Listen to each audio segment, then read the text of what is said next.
Welcome to Snap on This, a Marvel Snap podcast. This week's secret homework: do something that makes you happy. I'm your host, LaurenWhatevs, here today with my usual wonderful, amazing co-hosts. First up, Ree. How was your week in Snap? And keep it snappy. Okay. I did play like a ton of Snap this week because in my lifelong battle with insomnia, had a flare up, and I've like gotten very little sleep the last few nights, which sometimes translates to a lot of Snap. And the thing about sleep deprived Ree is that normally, I'm trying to be out here living my Steven Universe ideals, but like occasionally, I won't lie, there is like a tiny part of my soul that like wishes I could summon Omega Ree from the darkest of all Reverses and have don't speak rise from No. the depths like Cthulhu to punish all those who have wronged me. Anyway, so in that mode, I was like, let's go bullseye hunting. Like, I'll build a deck to take down Bullseye because I hate him. And okay, to tell you how this went, we do have to wrap in a bit of a comics corner because it's just the way my brain works. And we are going to have to go outside of Marvel into DC, Justice League: A New Frontier, based on a comic of approximately the same name. It's one of the older DC cartoons. It's very good. It's also very like adult. Probably don't have your kids watch it. Is this one of their little like movies? The animated movies they do. Yep. It's one of the earlier ones. It's a really good. I need to catch up. I haven't seen a lot of the more recent ones. But okay, the idea is it's set back in like the 1950s in McCarthy era. There are numerous references to McCarthy in the film, which is kind of like between the golden age, right when the golden age was like crossing into the silver age of comics. So kind of like a new frontier on all fronts. And there's a lot of the origin of some of the Justice League characters in this. This isn't relevant, but I'm going to make call-outs because I really like these moments that are close to the beginning of the film. One is Martian Manhunter. It shows his origin story, which if you're not familiar, Martian Manhunter comes to Earth when a scientist is trying to like communicate with Mars, and he's trying to send a signal. And, because, science is hard. Instead of sending a signal, he accidentally teleports John Jones, Martian Manhunter, to Earth. And if you didn't know, or at least in this version of Martian Manhunter, when he first arrives, he's like a big, scary, like predator alien looking thing. He actually takes the form of the more classic Martian Manhunter, if you're familiar with the cape and stuff, so that he can be, more friendly to humans. When he arrives, though, he gives the scientist a heart attack.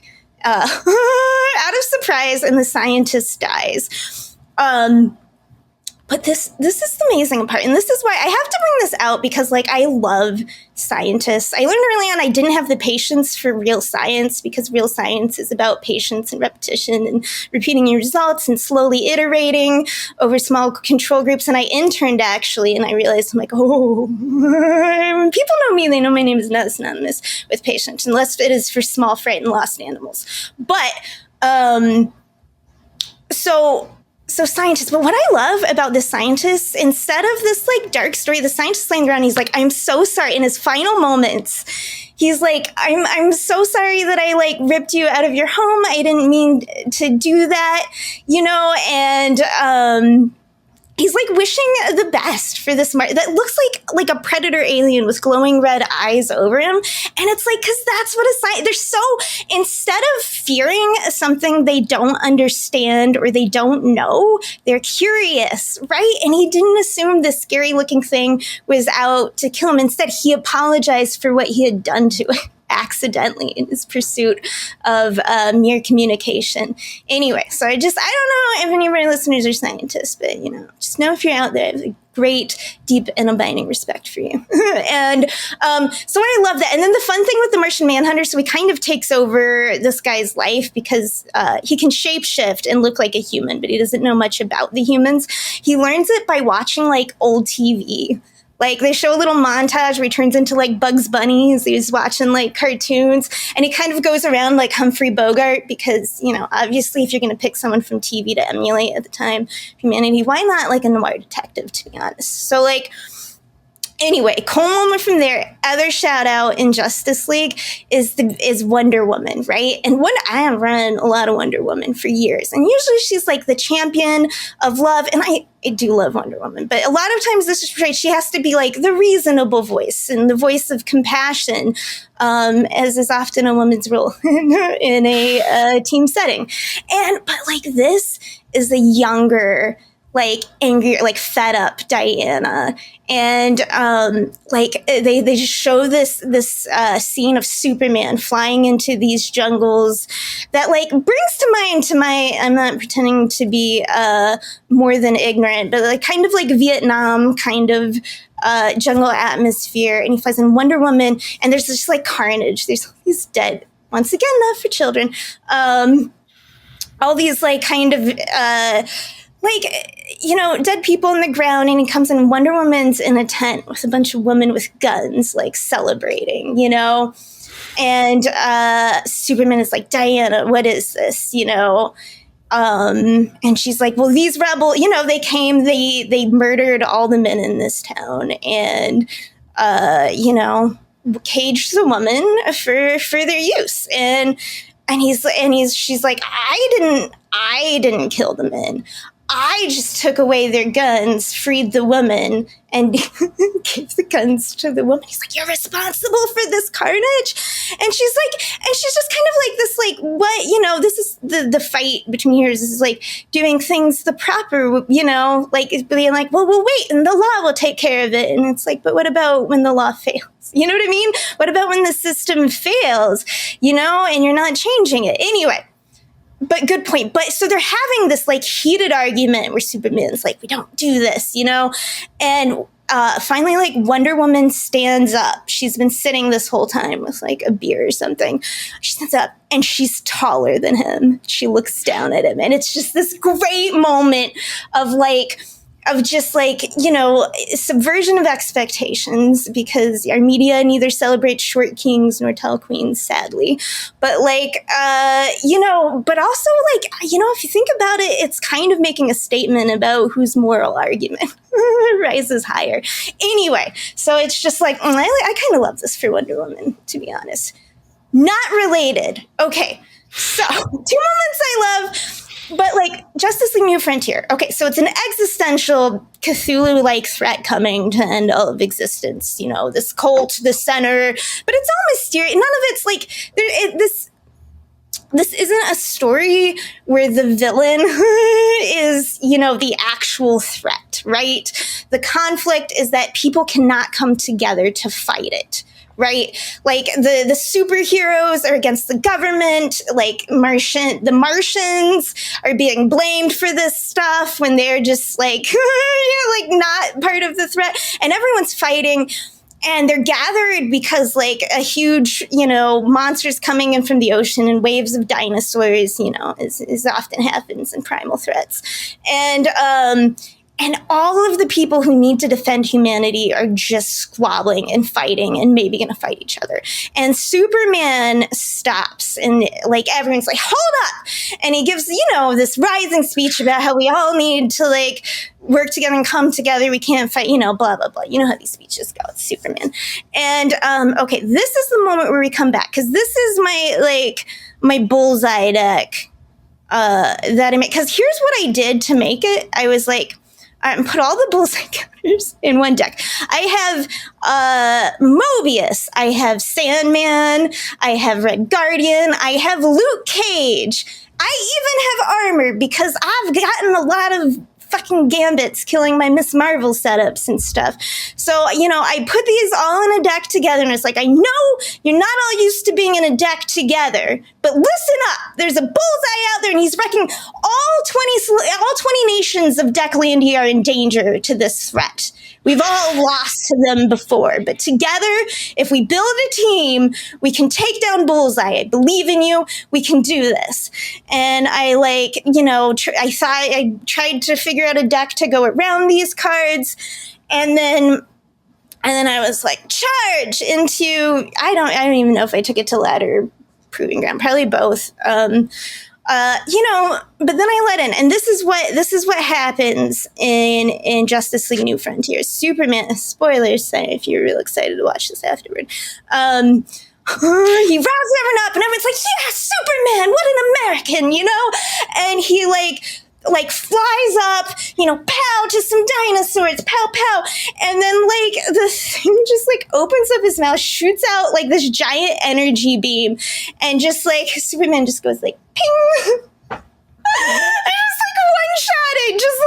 One-shotted, crit. Oh, I've had that happen in video games, and just boom, into the ocean, gone for the rest of the film until Aquaman drags his ass out at the end. And this is my bullshit. I lost. I mean, I'm not saying I always lost, but I was I built this deck to beat Bullseye decks, and they were still mostly beating me. Wait, specifically Bullseye was beating you still? Yes. Oh, no. Because here's the thing. It's I made this mix, but you need the mix of counters, right? You need to get them right. Because it's okay, Luke Cage can be the Bullseye Afflict mechanic, but you've got Collector going off. You've got multiple you've got all this stuff. And it's yes, sometimes I got them, in a small way, and they were treated early, whatever. But most time, but they were still beating me a lot of times. It was an utter fail. I tried adjusting things in the deck several times, and it was clear it was this was not. I gave up on it. Oh, it was such a fail moment. Anyway, I was build a Bullseye Hunter, and it turns out it's when. It was just cosplaying as a real warrior all along. It was never one. Anyway, but then we found Success Layer. So after I ditched that, I'm nah, we're done with this. I played a variety of random silly decks. I made some other random silly decks that have already been deleted and gone. I played some more Small Hella. I took out Morgan Le Fay, actually. Decided she doesn't work well enough with Hell and put in Ghost Rider. That was fun. And then the most one I had was an Auto Red Wing. I found a Drac to respect again. It was a Dracula Red Wing deck. Yeah, so I had the most fun playing that. And in the most recent times, I've been playing, we'll talk later because it's new cards. But I won't talk in depth about the Red Wing deck because I've been going on for so long. I wanted to end my week in Snap with the classic tradition of 1 week in which I pose a question to my fellow co-hosts. And this week, and I will go first so you have time to think about it. This isn't super on the spot. I want to know your biggest Snap mistake of the week. All right? And my biggest Snap mistake of the week was not when I played Misery on Misery, because I forgot that Misery would trigger Misery. That was embarrassing. I hate when you and your opponent are watching your stupidity play out. Yeah, I shouldn't have done that. Hear that animation along. Let's try and forget about this one. Okay, so my biggest mistake, I bought Cobra. I haven't even played it. Late Night Ray for some reason thought it was going to be a great idea. And I'm boom! And I bought it. And then I'm why do I have this? I don't know. I don't want to play it. That's definitely my biggest snacks. For no reason, buying Cobra. It's counter all those Frigga duck hens. That's what it was for, right? Yeah. Yeah. I don't think it's for anything, Lauren. Come on. I was playing a Victoria hand deck that was super fun. Oh, good times. Okay, anyway. All right. Who wants to go first? I will go because I thought of a very stupid thing I did just an hour ago, probably. Okay. It's the only, I mean, I make so many mistakes. It's the only one that particularly stuck out to me as being fun or interesting. So, the cool thing about Rogue is that she steals an ongoing effect, right? That's very cool. That's why we like Rogue. And these Grand Arena, some of them have some ongoings. and you end up with a lot of energy, and I was in kind of a greedy situation, and I had Absorbing Man, and I was ready to steal 2 ongoing abilities, but that's not how it fucking works. Nope. Rogue's text changes. Reveal by the end. Mm-hmm. And that's what I did.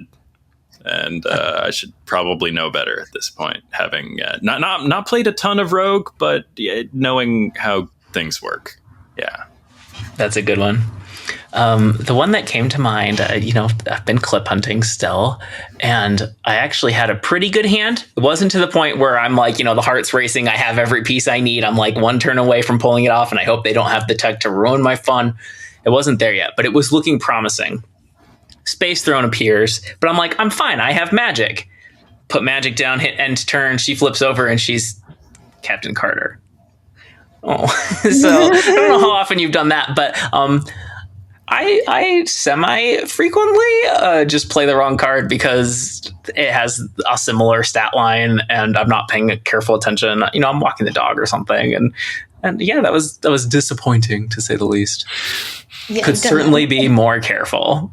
I play very, very fast. I throw everything out, hit end turn. I use undo a lot. Oh, yeah. Sometimes you can't hit it in time. You're like, oh, no, are they already going? What if I just waited 10 seconds before hitting end turn?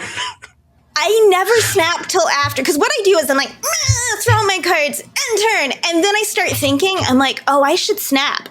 And then I said, but it's too late because they've already submitted. So then you can't retreat on the next turn. It's like, yeah, I do that all the time. Yeah. Okay. Ben, how was your week in Snap? And keep it snappy. My weekend Snap was pretty good. I played a fair amount. What did I play? I played a lot of old decks, but I did actually mess around with some new stuff. There's a card that there are actually many cards that I've been meaning to play some more of. Oh yeah, I tried to do some Herbie stuff in the same sort of Iron Hardy Surfer deck that I built for Secret Homework that I've just been having a lot of fun with. I don't think it's the best thing to do with cards in Marvel Snap, but I was having some fun with that. But yeah, I don't know. I think maybe they did fix Herbie and they just didn't brag about it or something. I don't know. He wasn't misbehaving on me. Although I only played a few games with that deck, so he might still be completely not working. But I don't know. I was not seeing a lot of evidence. Ben. Oh, you neither? Playing Herbie in the last like couple days, I do think so. You think they did fix him? Okay, well then I am pleasantly surprised, and credit where credit is due. Good job making the card work properly while it was still fresh and new. Now, if you could just do Copycat, who came out more than a year ago now, that would be stellar. I'm pretty sure that card is still bugged, right? Y'all still seeing Copycat problems? I know. Yeah, I was going to ask. What's wrong with Copycat? I feel like I should know. Oh, she kicks me out of the game when I check her sometimes. Oh, yeah, that happens, but then I just go back into it. She's taking you to the menu, right? Not crashing the entire app. But sometimes I can't get back in, and sometimes I actually need to check the card, and that card did come out more than a year ago, and maybe just maybe things should work. Yeah, that's bad.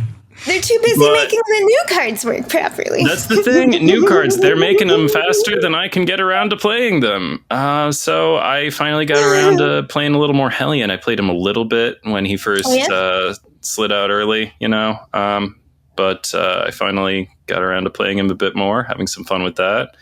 The deck there is Batroc the Leaper, Iron Fist, Nico Minoru, Dagger, Surge, Craven, Merlin, Hydra Stomper, Vulture, Werewolf by Night, Hellion, and Heimdall. And that's been pretty fun for me. Also, you know what? Merlin, very strong card still. I feel like it's easier to see why Mr. Fantastic First Steps is busted and all that, but I don't think Mr. Fantastic First Steps is better than Merlin. I think Merlin is a really good card.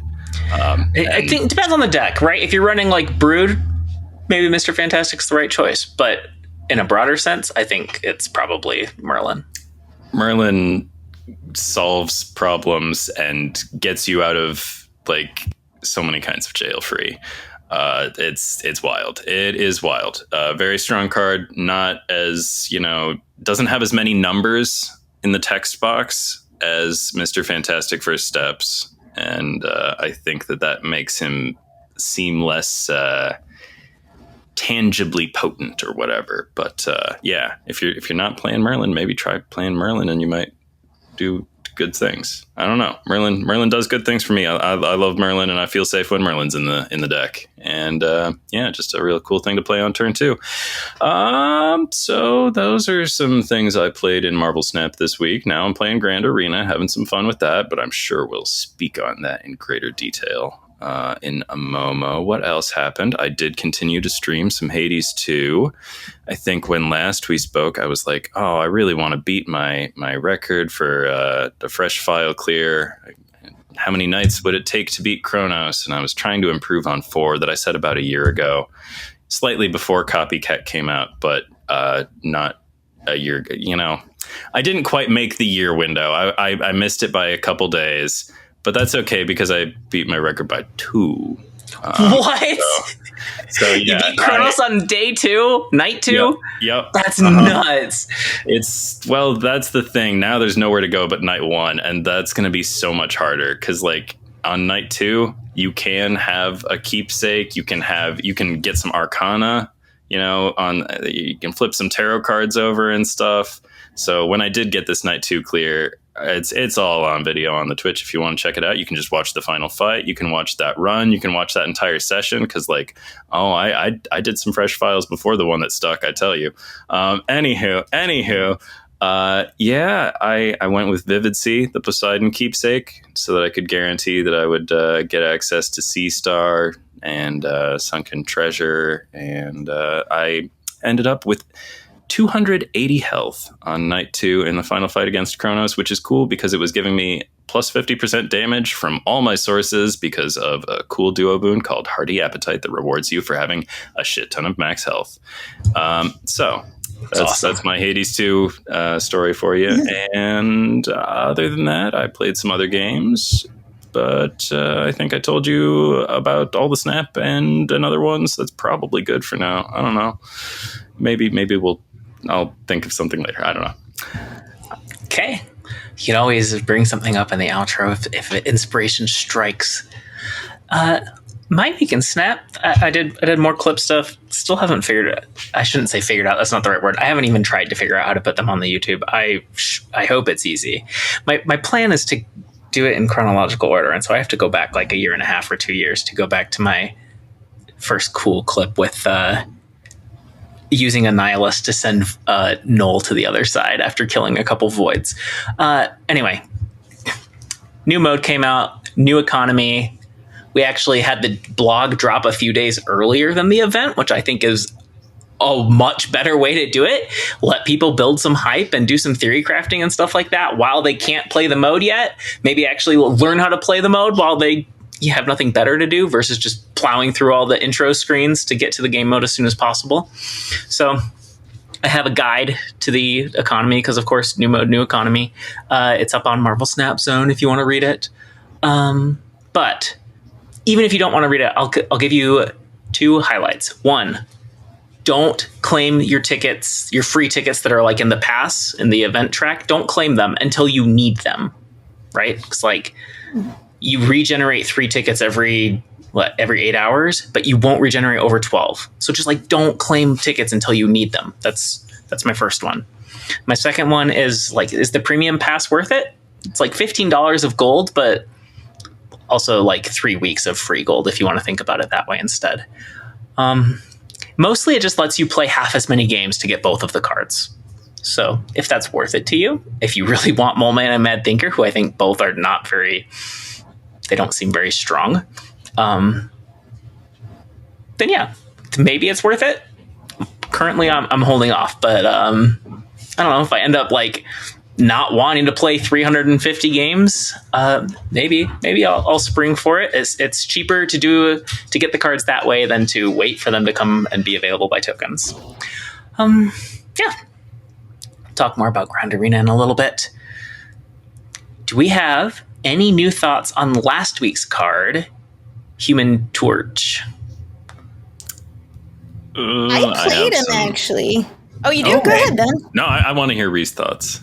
Well, mine, I played him with the thing first step. So if we want to save it, it's fine. Talk about it now. It's kind of in combo. I played him. Do you have any human or Tumen Torch specific thoughts? Anything about?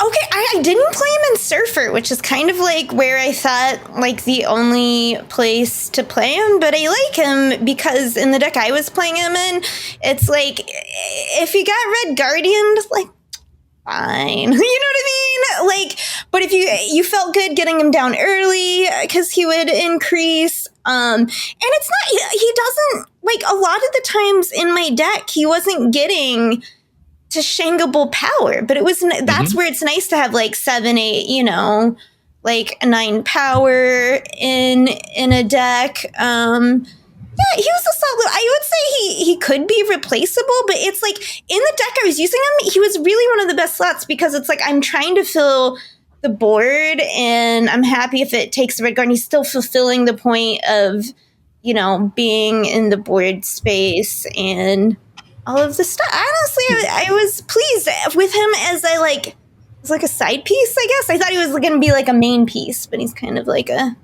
you know. Are you often putting Tumen Torch and Thing 2 in the same lane or separate lanes? It doesn't. That's the great thing is it's like normally if I'm playing stuff like that, it's like ongoings that are similar where you're worried about stacking them to where you, like usually I'm trying to spread ongoings to where if they have like an enchantress, you know, if possible, they have to decide what they're going to take out and maybe it won't be enough. But like this one, no, I mean frequently because honestly, it'd get to where I needed to put the thing. You know what I mean? It's like not like I was usually planning out far enough in advance. Usually Human Torch is coming down first because usually I'm not playing him late. Although I did a few good times. Oh, they're good though because like like a Red Guardian can take him out, but like you can't Enchantress him, you can't Shang him, huh? Oh yeah, I was the things you're saying, but also what I've noticed when I play Tumen Torch is that even if they like Shadow King it or Red Guardian it or whatever, like it doesn't really feel like they got that much ahead because I can't like articulate it, but I don't know. Like neither of those things entirely gets rid of him, and he's still there to, you know, soak up a Surfer buff if you're doing that, or like whatever else you might be. Like the Shadow King solution is not the end of his story. I mean, like it'll, you know, it's a setback, a major setback even, but like I don't know. I don't like the card very much, but I do like how like safe it is to just play it early. And if they burn a card negating it, then like they burned a card negating it, you know, like who cares? Yeah, exactly. You set him down and you forget about him, or you know, keep him in the back of your mind or whatever. But he's not such an investment that you can't bear to see him brought low or whatever, you know, like he's not too big to fail. He can fail and it's fine.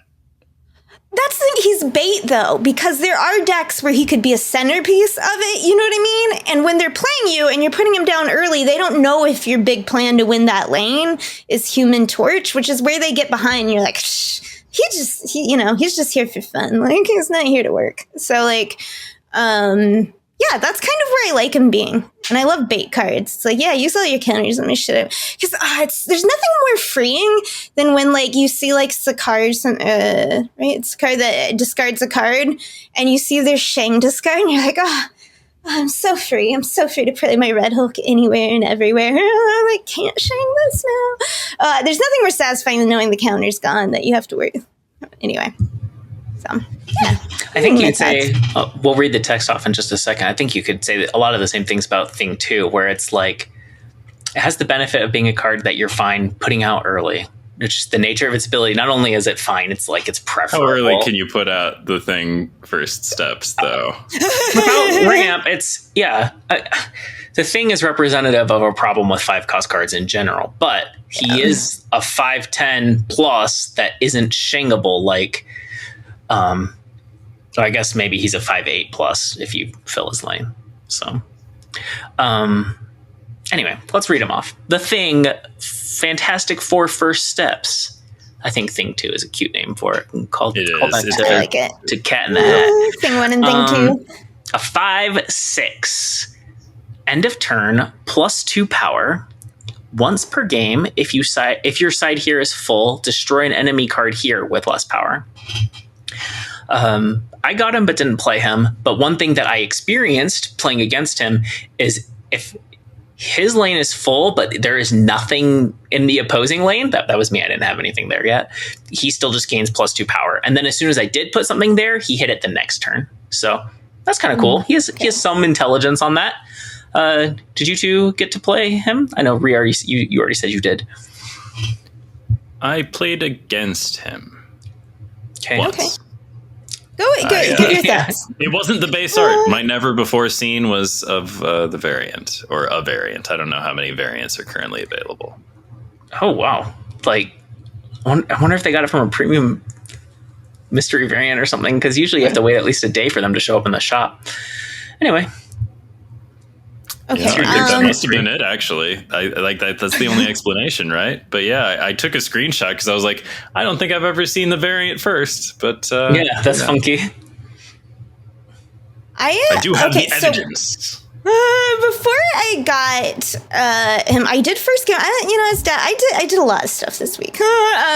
Different decks, and I was dabbling a bit in Irisham as one does, and that's the first time I saw him before he even like put the tokens down. I'm like, oh, hello. This is an amazing deck or card to get like randomly. Like if you can get it like for a little bit cheaper, like from a Loki or something, or like from an Arsham when you have extra energy, it's like you're really happy to see it because you're filling lanes a lot. And the greatest thing about it is when you can be a surprise card at like the end of a game when you put him in last to fill the lane. And yeah, he doesn't get as big, but like he's basically a Shang, right? And he's kind of like where a Shang will whiff. If you don't need to use a Shang, like 3 power isn't much, right? But when you're like playing a card, like there's one time where I'm like I was facing. This is where I messed up, is I thought they were going to Galactus and they Black Panthered instead, which is always the problem with facing that deck, is when you get it wrong. And, but here's the thing. It's like, if I had guessed the Black Panther correctly, it's like I could have played it that turn. And as soon as the symbiote Black Panther went off, boom, end of turn. Cause it's the only thing there because they're Zolaing it next turn. Right. So like, so it's like, and then the thing's perfect. And the backup for Thing, he is one more than Shang, but it's like he is some power. He's 8 power, if you're playing him late, which can tip you over to win a lane. And once again, it's not Shangable if you're putting him out last turn. So I found him way more useful than I thought. What I played him in, and I did see this around, so I'm assuming a lot of other people did too. I don't know. I haven't been in the discourse, but I played him with 2099, and he was very good. I was just wondering if that's where that sentence was going, because, like, that sounds like a good idea, right? It works. 2099. Good, and I got 2 infinite tickets with it last night. What? Yeah, I won 2 gold conquests in a row with this deck, and so I don't know if this is. Like how far off I am off of what other people are playing, but this is what I'm playing. One, okay. So like Doom 2099, and I love it because it's a new flavor. It eventually will get a little bit old, but like you have more tools in it. It feels like you have a little bit more to do. So you have your big cards, obviously, like Blue Marvel that you like, and then like these things that end up filling the fill the lane type stuff, right? If I had Fantastica, I would have put him in. I would have put it in this probably. I don't know if I actually would want another 4 cost in this, but I have a lot of end of turn cards, so it might be worth it. We have the Thing, Doctor Doom, of course, because it's a Doom 2099 deck, but also Red Hulk. And what's great, too, about Red Hulk, one, when you need, like, you have 1 spot left in a lane. This happens to a lot of people in decks, and how I know I've got that lane is, like, that with the type of deck they're playing, they only have 1 spot left in that lane. And I know they just don't have a card that's big enough. You know what I mean? Because like I know their deck they're playing and they don't have one giant big card in it to fit there. And I'm close enough I can beat them with my giant big card. So like Red Hulk is great for those situations where you need that big power. Also, it's just great Shang bait in general. It's always been, right? Because they see it increasing every turn. And you have prio, so they know the lane. They're like, this is the lane, that you're going to win with Red Hulk. And they have their Shang going. It's like, you fool. You fool. I know that's what you thought. That's what we call a feint in swordplay. If you read a lot of fantasy like I do, that's how I know everything about swords. And Doctor, and then you play Doctor Doom instead, right? And then nothing Shangable there, and you just win. Okay. Other fun stuff about this, I've been playing so much Makari because I think she's in my Red Wing deck too. Anywhere where you're trying to drop out to get big cards, and she's great because once again you're just trying to fill lanes. And she also like gives you a prio in a way you like sometime. And this is a fun point. Marvel Boy is in this, right? Because we have Squirrel Girl, who is a great lane filler, great for getting prio early, which you like want sometimes. Works with Marvel Boy, Blue Marvel. We have Sunspot, which is great because like sometimes you're ending up just skipping turns because you didn't draw your energy stuff. Hydra Bob, because once again it's just a 1/4. Like the moving stuff isn't as big a deal in this because a lot of times I ended up filling almost all my lanes, if not all of them, with this. I've already mentioned Human Torch is in here, and Herbie actually. Things with Hydra Bob? Huh? Do you ever get to do tricky things with Hydra Bob, like making it so that your lane is full for one of your first steps dudes and then getting Hydra Bob out of there? I have definitely, yes, Hydra Bob, because you can always pull those tricks with him. What I find sometimes, though, tricks I want to pull, and I knew it, and I shouldn't have scienced it because I knew it would fail, but end of stuff location happens before Hydra Bob ever happens. I tried to be tricksy once and play him on the one where the cards flip on turn 3 and like then snap him away. And I was like, I know he's not, because I know from like Sanctum that he'll flip before he moves.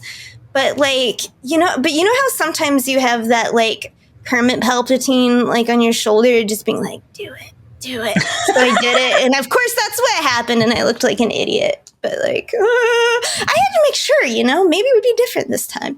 Anyway, so like, so yeah. And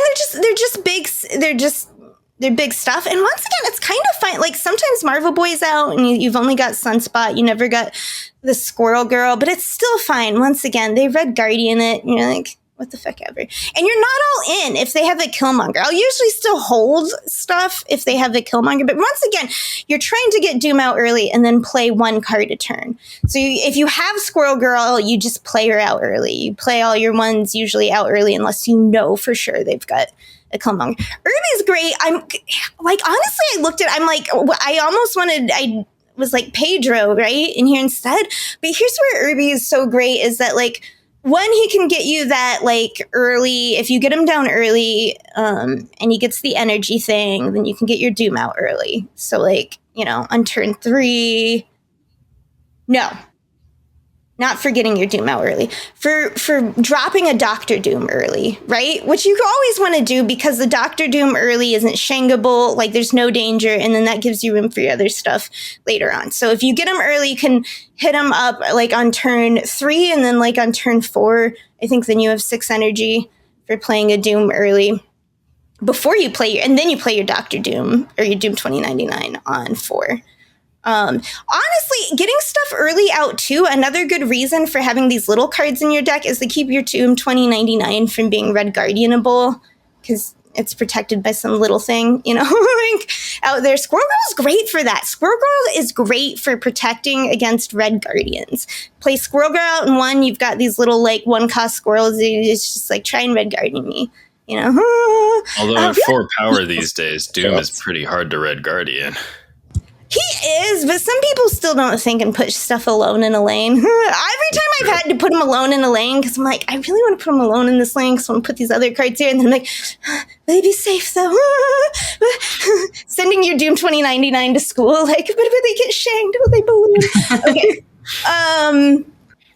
Yeah, and this has been bonkers. It's so fun. I've been winning so much with it. People just don't expect the output. And once again, like with Doom, you're just putting out like one card. So many lanes full. Like the thing will win you stuff because you'll kill just the right card. It's kind of that Gambit, gamble, but it's more limited. You can, to just the lane. So it's even less swingy than Gambit with like getting the right one or the wrong one. But sometimes you just need that little boost with his extra power to pop that lane. Human Torch, I almost never have trouble like filling lanes to pop everything off. Anyway, like I said, 2 infinite tickets last night with like late night rebrain, which is like, better than some players, but Surely. not full capacity. Also, this is before Invisible Woman. How do you think it's going to be after Invisible Woman? Okay, here's what I think is that I wasn't running. I did run into a little bit Enchantress, but not as much as we're going to see probably when there's, you know what I mean? Eventually, the new Invisible Woman, the one that lets you double your end of turns. She's going to make your deck even better. Like, she will, but I'm just saying that, like, I wasn't seeing as many counters to 2099 as we'll see when everyone's playing 2099. Oh, you think it's going to be everywhere? You don't think everyone's going to play Invis-Woman first steps with Doom 2099? I think there might be different kinds of Invisible Woman decks, but I think that's definitely going to be. That's just, and then so people will play counters to it, and so like I have just been for like, the Doom bots. I gotcha. Yeah, which like I mean, Invis-Woman will help it a lot, but that's still, I don't know, like people can still play counters that I haven't seen. But yes. Obviously, she would be good. Like I said, I'd be iffy about putting Fantasticar in this just because it's already top heavy, and I like all the big cards in it. I think you're right. I think Invisible Woman's going to be a bigger influence than Fantasticar if you can't fit them both. Yeah. So yeah, no, this deck was rocking for me. That's awesome. I'll have to try it. Sounds like a good time. I don't have the cards, but I approve. I liked your idea, Ben, of doing something sneaky with Hydra Bob, because if you played Hydra Bob between Human Torch and Thing 2, he would move in between their abilities, so you could have both lanes full. Anyway.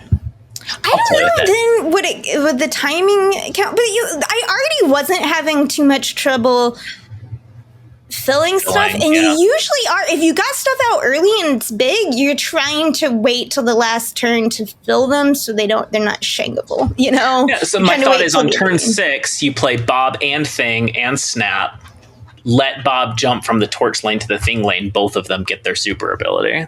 But would that trigger correctly for both of them? Everything with the same window resolves in the order it was revealed. So if you had Torch, Bob, Thing, then they should resolve in that order.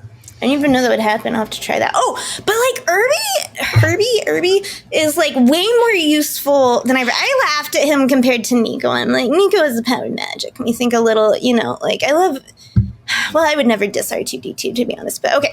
So like Herbie, but like, right, okay, the energy, it's like you almost always, especially when you're playing big decks, but he also is great in this because sometimes you can use him to help fill the lane, you know what I mean? Creating with that rock sometimes, its purpose is just to fill the lane. You never meant to have a 2/6. Yeah, right, when you're just using him as a 2/6 for the double its power. And I've definitely used it. Also, the other one, the buff 2 cards and 2 other lanes, which is useful in this because you're filling most of your lanes with it. Thing and Torch both like that extra power too. Mm-hmm. Yeah. Awesome. I don't think he's a direct competitor to Nico. I think they're just very different cards that happen to have a sort of superficial similarity about them. Similar mechanics. Well, and having multiple, different abilities each turn. Like the Swiss Army knife, you don't get to choose. Before we move on to our vibe check, heads up, this Thursday, today, as we're recording, Astral Projection is now in the shop. If you missed it from what was it? Part of Sanctum Showdown. Sanctum Showdown. Okay, vibe check on next week's cards. We will include also the Grand Arena cards here. So Mad Thinker, a 1/1 at the start of each turn after drawing, +2 power if your hand is full. I guess we'll do them one at a time, actually. How about that? Vibe check on Mad Thinker. I think he's, I don't know, he'll be big sometimes. Sometimes? Like, in the same way that Nicholas scratches, but face up ones that have to stay on your board to grow, it's not a good situation.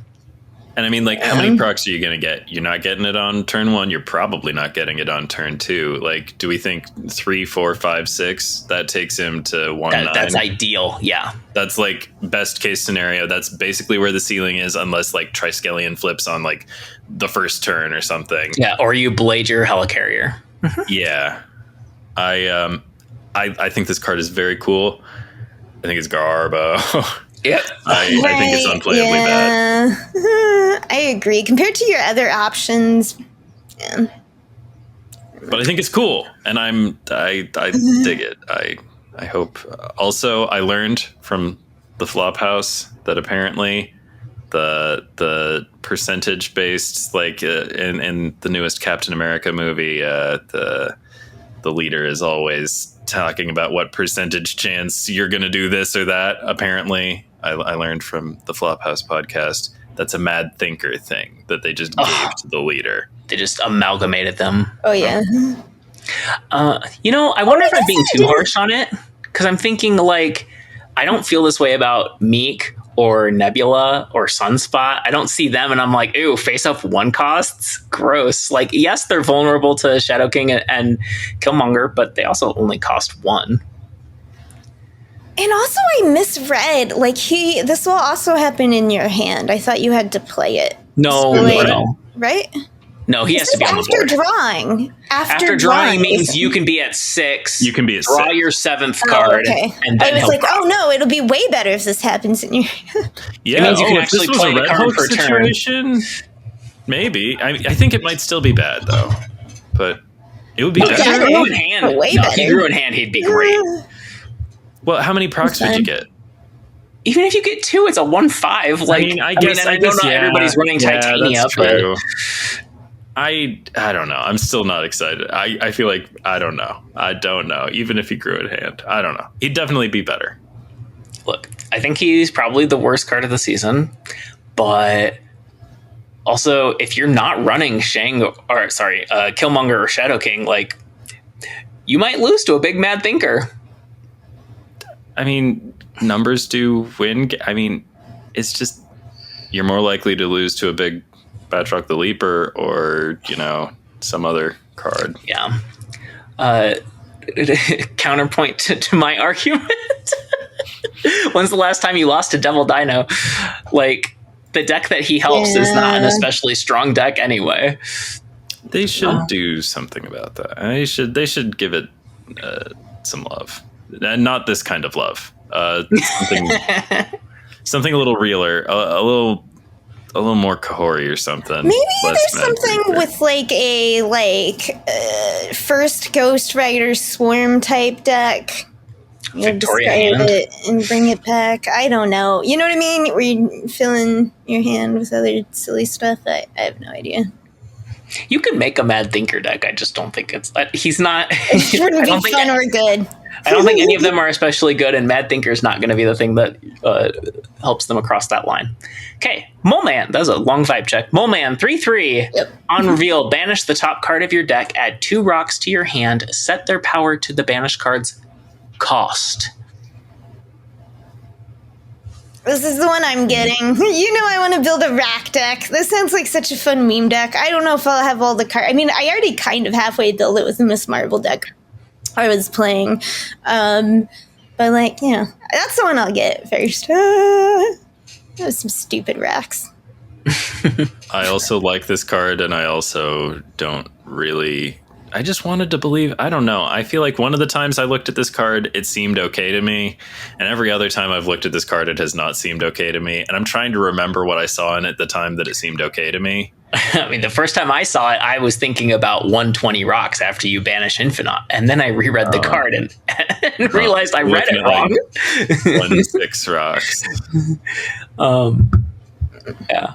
I don't think he's very good, but he's much more interesting and fun than Mad Thinker. I think I can't show my work. Maybe I could show my work. I don't know. I bet he's better than Mad Thinker. Still not worth playing. Yeah. Okay. And then I don't know what we're calling this card. I've heard Vanessa and I've heard Princess Margaret from Madame Star. And I like Twin Visible Woman. I don't know what we're calling her. Long. They need to be shorter. Yeah. Yeah, I have no idea what to call her. Anyway, Invisible Woman, Fantastic Four First Steps. Tucson Storm. Yes. Or just the Storm if you want to keep it brief, but like I wanted it to be Tucson Storm because Tucson. I could just be one Tucson. Syllable. That's Tucson. Yeah. If you want it to be shorter, Tucson. Brevity is the soul of wit, or something. The community will figure out which one sticks. 3/5. Activate this turn. Your end of turn abilities happen twice. 3/5 with upside. Seems like a very strong card to me. I think I gave it 4 when we did the ratings, and I stand by it. Yeah, I'm excited for it. I don't think end of turn is an especially exciting ability, but it's always synergy cards are always my favorite. Like interactions, I think, are what make card games interesting and what let me do silly things. So this is the card of the season for me, having not played it yet. I mean, like, how much does it even need to do with that stat line? The thing is, it's going to do a lot.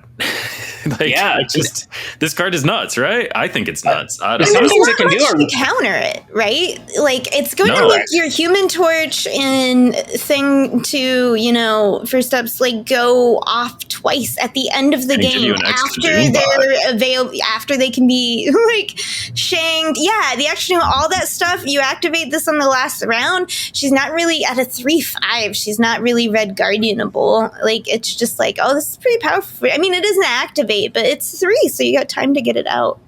I even like her in High Evo. I've seen, people obviously have been trying to make High Evo happen with Fantastic Car, and I'm sure I know at least one of our listeners loves High Evo and might not look fondly upon my criticism, but I don't think it's an especially strong deck, and I haven't been convinced by Fantastic Car, but I like what Invisible Woman does to High Evo, like double Cyclops, double Hulk. Like I know that's what I love best about High Evo is Cyclops. Like yeah, double like Sunspot. If you do a full pass turn 5 and you double Sunspot, with an infinite power, follow it up on 6. Yeah, why like Moon Girl She-Hulks going around again too.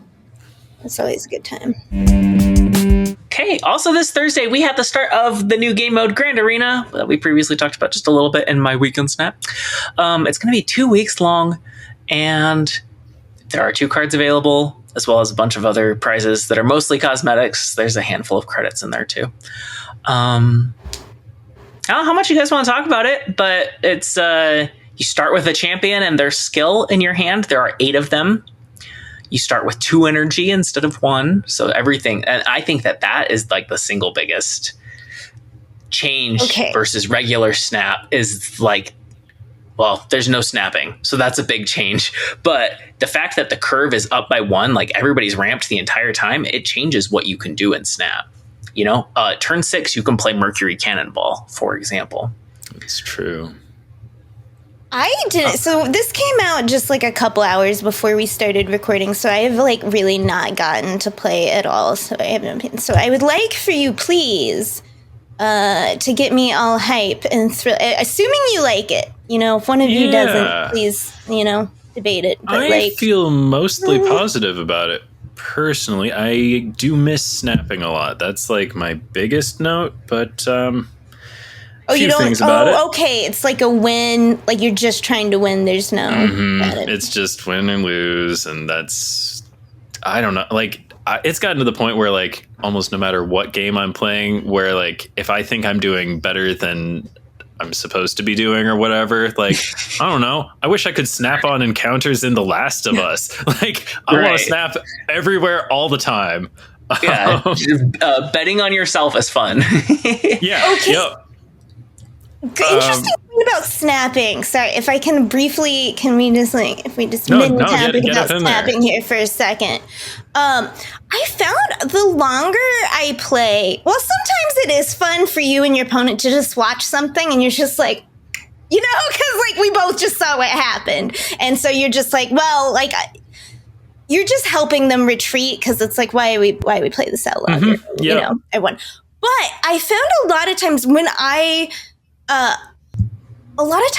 hold my snap, right? The longer you play, the more you don't want them. Because when someone snaps immediately on something happening, like I know what they're trying to do. You know what I mean?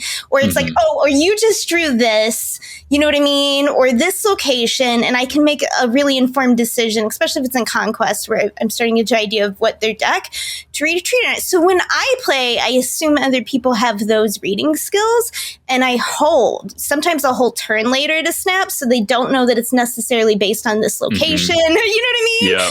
So they don't know it's not because just like it's obvious that I just drew something or something just happened for me, because like my goal, right, is like why get someone for a penny if you can get them for a whole dime, like so I'm like sometimes I do just want the penny though. Yeah, okay. Sometimes you do, especially when you're not sure. You want to press your advantage early. Hopefully, they either retreat and you just win if it. I don't want to find out if I actually have it, I will snap more aggressively. Before they get a stronger position, you try to scare them off. Yeah. Yeah. No, sometimes I do hold on to it for later to like conceal like what was the deciding like why did I think to conceal the info so they don't know your strategy. Sometimes it's just like 15 seconds, 20 seconds. Like, let's get some distance from when we drew the card or when the location was revealed. Sometimes it's a turn, sometimes it's a pause. A bit. Yeah. Okay, anyway, just interesting. Where sometimes I still people snapping so excitedly, and it's like, I know why you just snapped. Like, it's quite obvious. So the more I've played, I might have talked about this on the podcast a little bit before, but it's been like a month or two that I've been doing a lot of clip hunting, and I'm sitting at what I imagine is the bottom of top infinite, and it's very different here than it is at high infinite. The way that people emote, the way that people stay in, like you can tell half the players don't care if they win or lose. And the other half care way too much, which is probably why they're, at the bottom half of the infinite ranking. And like, I'm increasingly convinced that a good casual mode in this game is one that encourages you to play to the last turn, because the last turn is the most exciting turn, except for when a clear shutout is happening. All the fun stuff happens when you have the most energy and the most engine building happening and all that. And that's one thing that's like the downside of the snap and retreat mechanic is good play discourages the fun part of the game. You have to be the kind of player who finds it fun to manipulate your opponent in the way that snapping and retreating does. So I don't know if a casual mode looks like there's no snapping, but I don't know how you have snapping if you don't have stakes. So like, I think Grand Arena is a really good example of this. And we've had other modes like Sanctum Showdown and High Voltage where there's no snapping, but it's kind of a good test. In Sanctum Showdown. Oh, you're right. There's lots of snapping in Showdown. Showdown. Snapping in Sanctum Showdown. I love it. That's a really, I don't know why. I just like, it's a different mode. There's no snapping. Well, the snapping fulfills a very different like function. Yeah. It's not a double of the stakes. It's a +1. But yeah, that is one reason I love Sanctum Showdown. You're right. It's a good mode. Also, the snapping doesn't drive retreating in the same way. Right? No, it's not it does double not. or nothing. It's like if you're retreating, you're just abandoning stuff that you could have gotten. Grand Arena does not have that. If you lose, whether it's by retreating, losing, or tying, I should say, if you don't win, you get 5 glory and 5 XP. If you win, you get 10. Plus, you get your ticket reimbursed, which is the real that's the big value of winning. So yeah, I think like Grand Arena is going to be a really good test of what a casual mode could look like, because it's a mode that the only reason you retreat is to get out early. Like, you're incentivized to stay in until the end. I've seen some of that. the retreating though. I've only played 12 I've seen games, some but too. I've seen a couple. Yeah. Right. Yeah, it's doing a lot of things right for a casual mode. It has 8 pre-constructed decks, and you can play them even if you don't have the cards. Like I think Carnage's deck has Kid Omega in it. You can play that even if you don't have Kid Omega, and that's cool. I've got some other thoughts about what works. It looks slick. It looks good. Like this, this choose your champion screen. I feel like I'm playing a fighting game or something. I'm like, oh, who's on the roster this time? And it's going to be different next time. It is like visually, it's pretty crispy. It looks like it's not as ugly as the high voltage landing screen. Like it's just, it looks nice, and I like the pre-built custom like tab switching thing. Like the interface is like friendly and usable and all that. I wanted to build a custom deck right away. I wasn't going to fuck around with precons, and that was easy to do. And I've only played one of the champions. I suspect it's not one of the good ones. I think the ones that seem good to me, I think Mr. Fantastic seems very strong, and Invisible Woman seems pretty strong. I went with Human Torch myself because I just wanted to play some familiar cards, and I just threw together a kind of a surfery thing. But yeah, I don't think Human Torch is like top tier. That's my personal opinion. Maybe I'm super wrong. Only played 12 games of it. But if you want to just like win a bunch, I probably wouldn't pick him. That's my feeling. I don't know. I thought I had other thoughts, but they fell out of my brain. So we should have a lot more in a week, and there will still be another week of the game mode to go at that point. So is it 2 weeks long? It's 2 weeks, and we can keep it high level. Yeah. I did appreciate that high voltage. The weekend was like very low stakes for me. I got the first 2 like borders that you could get. Then I saw you could only miss like 1 session to then get the premium variant. I'm like, I'm not playing that much. And then I was out, but it was fine because it's like I'm not missing, anything special, but it was there for people who wanted to do it. So I appreciated that they respected my time. I really liked the shorter version. I literally only used it for weekend missions. I think I got 1 thing off the price track for doing that, maybe 2. And that's it. I played like 9 games and won 8 of them. That was it. A fun place for bounties, exactly. Get them out, something you can't do in a mode like Grand Arena or Sanctum Showdown where there is a ticketing system. Yeah. I really don't like the ticketing system, and I know it makes it easier for them to control the economy, but it feels bad. Games should not feel bad. They are video games. It feels bad, and it just encourages net decking. Like why would you experiment if you're using your precious resources in order to do so? I know we're the kind of players who are comfortable doing that, but other players, there's no way. There's no way that's how you're going to spend your resources trying to figure out how to play the game mode. You're just going to use one of the precons, and then once the game mode is further solved, you're going to go grab a net deck. I don't know. Tickets are fun sometimes. I do think they're a little bit exciting, but not necessarily in a healthy way, and not in a way that's all net fun for everyone, net positive. I just think the zero summification of something that doesn't need to be so, I just don't think it's, I hope they stop doing it this way with tickets. That's what I hope. Or if they're going to, they need to give a low stakes option, whether it's practice mode or if it's like Conquest has Proving Grounds, or Deadpool's Diner has the bottom level table you can go to, where after you have a few hundred bubs, going and spending 8 or however much it is to enter the bottom tables, it's whatever. The limited time mode should not be turning players away. There should always be a way to engage with it. So I think that's just this tension that's coming with Grand Arena. It's this really cool mode. There seems to be a big marketing push for it. The precons are very casual player friendly. So it's in this way, it's a really good casual mode. There's no snapping. But then in this other way, there's 2 cards on the line. Everybody's going to be super sweaty. And then there's also this ticketing system. And what about your casual players who burn through their tickets super fast? They're just at odds with each other. And I think that's a shame. Yeah. Okay. I'm excited to goof off with it. So far, I've only used precons and mostly Invisible Woman. Her deck slaps. It's really good. It's a toxic deck. And I'm packing Cage myself. Or an Affliction deck. I'll definitely start with precons till I get a sense of like how it works, you know. Her ability is just really, really good. I wasn't able to tell. I did Rogue and Invisible Woman, and I'm not sure how that interacts with her skill card. Does it count the unrevealed cards that your opponent has at the location, or is it just the unrevealed cards? Because like the text of the skill card makes it sound like it counts opponent's unrevealed cards, and I just want like confirmation on that. Oh. It does read like priority and it goes off first. It totally reads like it's your opponent's cards, but I haven't noticed at all. Okay, so I wasn't sure, and I didn't count their energy the next turn. Like I wasn't sure exactly what they played and how they played it and how they paid for it and stuff. So like I wasn't able to confirm, or I don't know.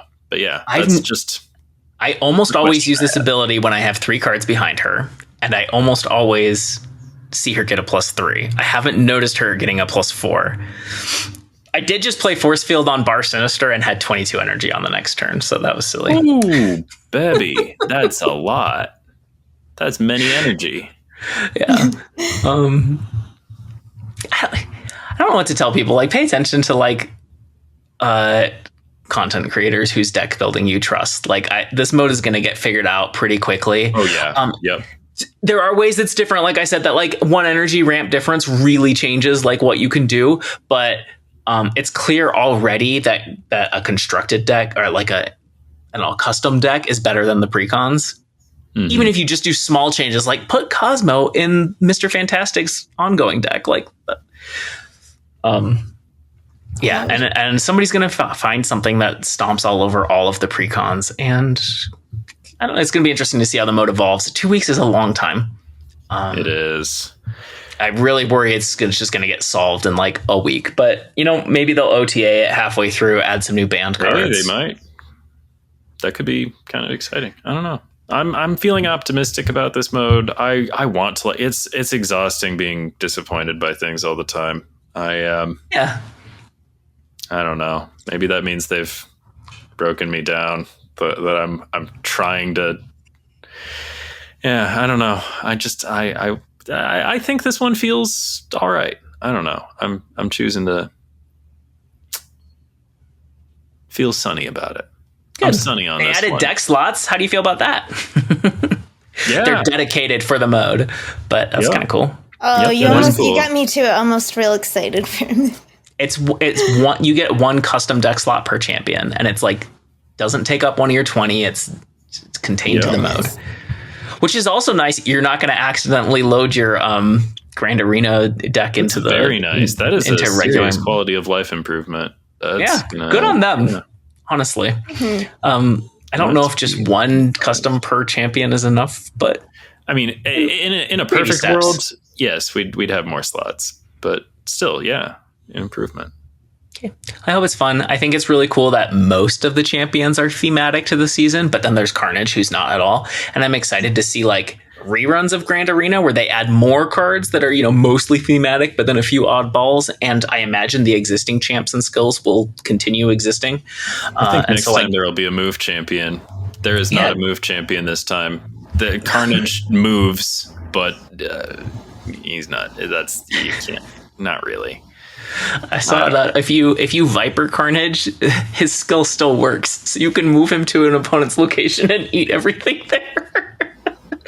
I don't know if that's intentional. It doesn't feel right, but it's really funny. Anyway, speaking of maybe they'll OTA stuff halfway through. There is an OTA next week. Okay, and we'll talk about it then. On to our side quests. First up and only secret homework. It was assigned by Ree.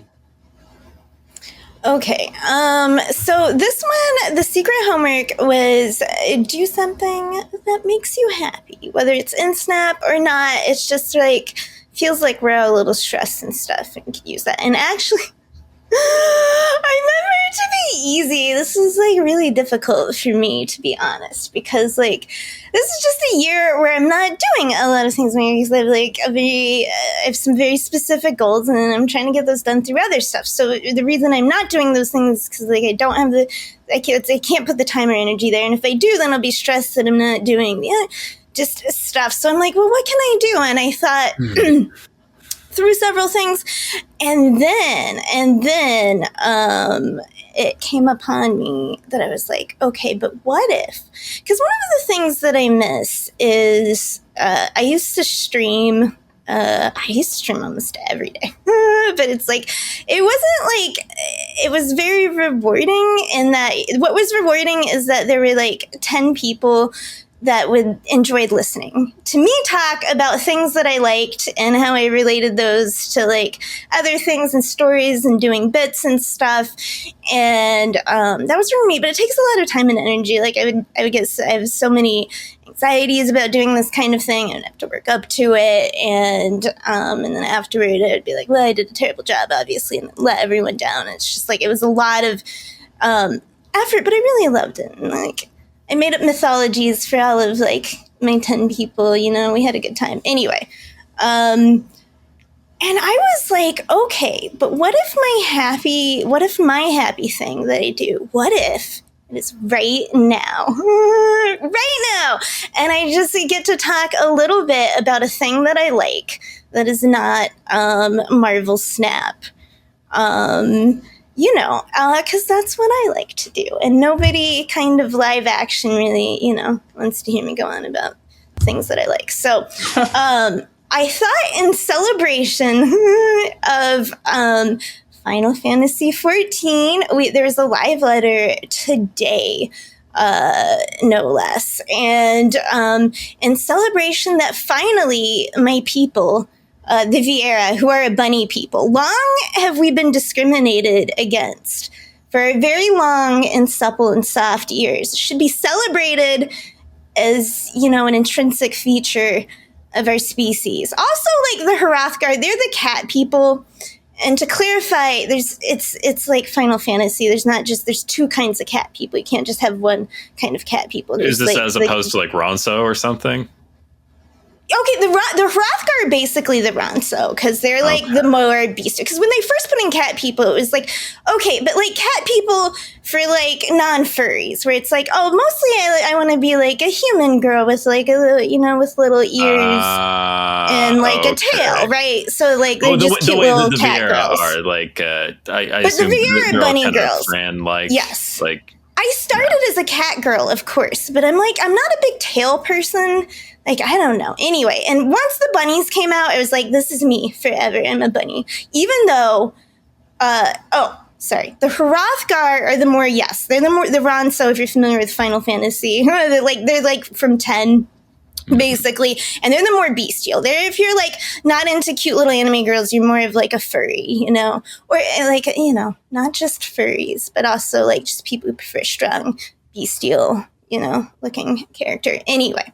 So because of their unusual head shape and because of our long, beautiful ears, we've been discriminated against, and we have not been able to wear most hats, right? Which is like devastating because like in real life, I don't tend to, like, I always wanted to be a hat person, but I don't find it like comfortable to have stuff on my head a lot. So finally in this, in video games, I can live out my fantasy of being a hat person and constantly wearing hats. So it has been denied to me for a long time, and finally, and they even showed a picture, so I know it'll be possible. They're like, hey, we've expanded a whole bunch of hats for Viera, the bunny people, and Hrothgar, and it's like, finally, my bunny person will be able to wear a wizard hat, you know, and become self-actualized, as it also is the case in real life.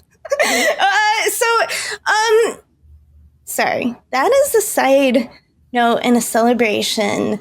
To say that's why I decided to go with Final Fantasy of all the many things I could talk about. I thought I would tell a cozy story from Final Fantasy of a recent the society quests in Final Fantasy, which are the they're like the rep grind, if you're familiar with MMOs, where it's like, here's the faction, and you do daily quests for them, and you build your rep with them, and then you get special rewards, like mounts and stuff. And in Final Fantasy, there's a storyline that's always attached to these.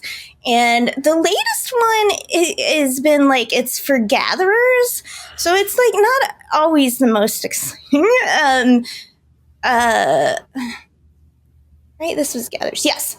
The gathering questline not always the most exciting, and I wasn't sure I was going to feel about it because this one took place in the nation of Mamuk. Mamuk they were kind of the antagonist nation of the latest expansion, Dawn Trail. So it's a bunch of lizard people. They live in this kind of like underdark forest. Part of why they're the bad people is they can't really grow much there besides bananas. These like weird underdark bananas, which everyone has to eat all the time and they get tired of. It's one of those things where it wouldn't be bad, except for when it's the only thing. And as one does when like one doesn't have food one likes, one becomes aggressor on other nations. And they kept trying to restore.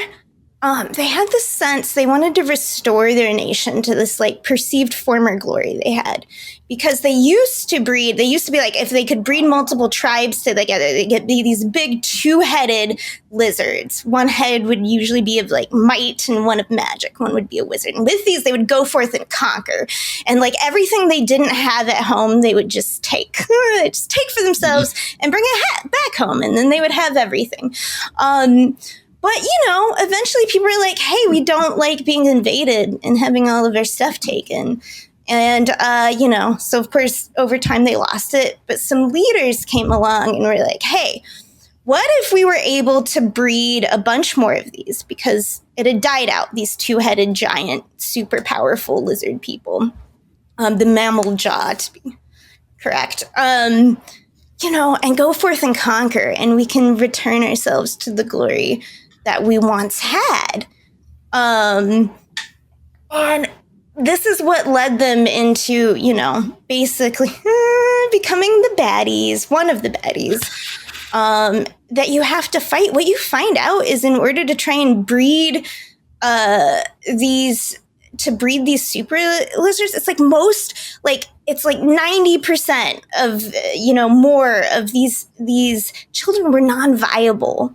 Basically, they were like bringing things they knew most of them were going to die. They were like sacrificing their own children, basically to try to achieve this perceived former glory. So when you come here and you've beaten them, of course, because, you're the most powerful being that's ever existed in like this, in current days.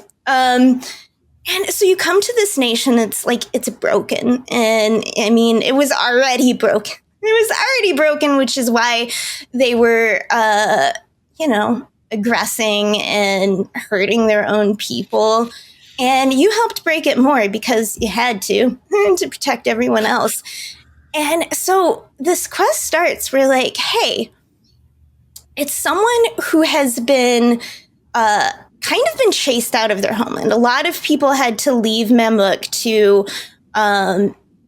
basically because they disagreed with what was happening or to find a way to live, to find something. And in this case, this individual, and this may not have been intentional coding, but this is the metaphor for me less. The individual come to is wearing this super bright flamboyant outfit. And it's very noticeable because the lizard people back home in Mamuk, it's all drab colors. It's all very miserable, dark. And so I can't help but think, but be reminded, some people have to leave home. And his friends are mad at him, you left us, you left our home, you gave up on it. But it's sometimes people have to leave home because it is not safe for them, So this person, though, now things are better, right? The leader has been defeated. Get into it. He's like, I want to come back. I want to help my home country. And I thought I got this scientist from Charlene from the big science place, and we want to try and grow new food. It's like, oh, You know, I feel like food is the way to a nation's heart sometimes. Anyway, so like, so we go and I'm like, I don't know how I feel about this. It's so downhearted. So you go and, you know, you go through all these quests. You're trying to learn to like grow food, and you work through like these pests that help, and you work ways to get like light to grow it. You find ways to involve the community. You're like, hey, we have this problem where these pests are like ruining our crops. And it's like, well, hey, there are all these like former soldiers with these big beasts of burden, like, you know, war fighters that like, they don't have anything to do now because the war's over. Maybe they can come here, and they're the only be strong enough to pull our plows, you know, to like plow the fields. And it's like they're, you know, and it's like they're trained. It's like, this is a good matchup. So you find uses for all these people in the community, right? To come together and invested in growing new food. Like, so people can have fucking something different to eat besides bananas. And then when you get to the point where you actually do it and you have like an additional vegetable, here's the different thing. It's so exciting. One of the quests is simply to go into town and let people know there are fresh vegetables here they're giving away. And you go to these people who are just like, they're downtrodden, right? This MMO, you see them on their little paths. They're kind of alone. They're not talking. Like, everyone's miserable. And you're like, hey, there's new food. You never had down this way. And I kind of thought people would be like hating on me because, you know, because of our past. But like, they're just like, oh, really? Like, they were like, some people were so desperate for a bit of hope. They get so excited. You see this shift, right? So people come to the vegetable stand, and there's this big turning point in the quest where for the first time, can you fucking imagine bringing to a people who have never had this before, who've never had this, the concept of a restaurant. Like, right, the ability to go down, right, the original dream of a restaurant, food you didn't have to cook yourself after a long day, a place to gather with friends and family, right, and like an outdoor pavilion, and you see these miserable people come who had been alone and wandering, and now you can go by and you see them in the restaurant, like chatting, like speech bubbles over their head, right? Like, you see this place changing all from just like giving them some hope, bringing a community together to like do something. And you culminate this all, like the final quest line is that you get them together. I didn't go into this because I've already gone way too long. But with like the nation that they've always warred with, that's like right next, you know, it's right next to them, that have always been bad. And you work to make a dish that is a mesh of their two cultures, like of their two, like, yeah, two of their very popular dishes. And you involve, and it's not just you, because I'm a master cook. I won't be, that's like the first job I leveled. And I'm always like, they could have been like, Clover Caswell is my character's name. And they would be like, you know, Clover, obviously you're the master chef. You should just make this with your brilliance. Instead, they're like, no, you go and you search as part of the quest for like the old chefs, not like 5-star chefs of these places, but the people who work in like the back end restaurants. Like, you know, when you think about people who know how to like roll dumplings and stuff, all these like long-standing traditional ways of food that are like time-consuming but make beautiful food. And that's who you find to come together and help you make this dish, which is like the right thing to do, right? And it just was something my soul needed. It was so cozy. And because I don't, you know, like I said, I'm coming into this nation of miserable lizard people, and like, what is this quest line going to be?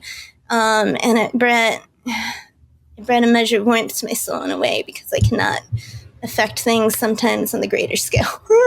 So, there, Aww. I've done it. I've achieved my secret homework. Helping me. I love it. That's so good. Not only a cozy story, but a surprise cozy story you weren't expecting. Unexpected cozy. Like, cozy in your face. Very cozy. Okay. Ben is assigning our next week's homework, so Lauren is up next. Yeah. There's a few things I could pick. from the week, but I wanted to pick something that I didn't just happen to do that made me happy, but something that I intentionally did for the homework. And so I kind of saved it for the last second, but it was, today at work. I often listen to audiobooks or YouTube or podcasts. This is how I fill all my time.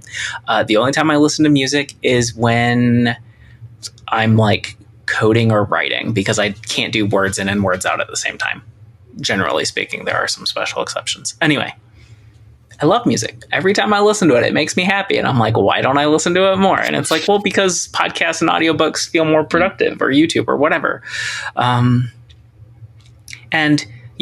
maybe some of it is this ADHD thing where I just like, I need noise in, or there's noise coming out. There's a classic story where I pick up my child when she's like 3 and I'm making an annoying noise in the car. And she goes, wow, Mom, could you please put on a podcast? You're really bothering me. And it's like, oh, you've noticed that like I don't make the annoying noises when the podcast is going on. Anyway, speaking of my child, I listened to Regina Spektor, my child's namesake, Regina.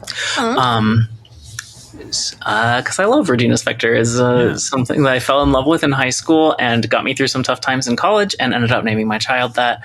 I've been to concerts with my late wife to see Regina, and also a couple years ago I got to take Regina to see Regina live, and that was very special. I listened to my favorite album from 2002, Songs, very cleverly named, and my favorite song, Prisoners, and I was belting today in the basement while I was working. Fortunately, I was doing work that was really grindy, so like I didn't have to. It was okay for music to be happening and singing. I could still accomplish what I needed to accomplish, but it was very uplifting emotionally.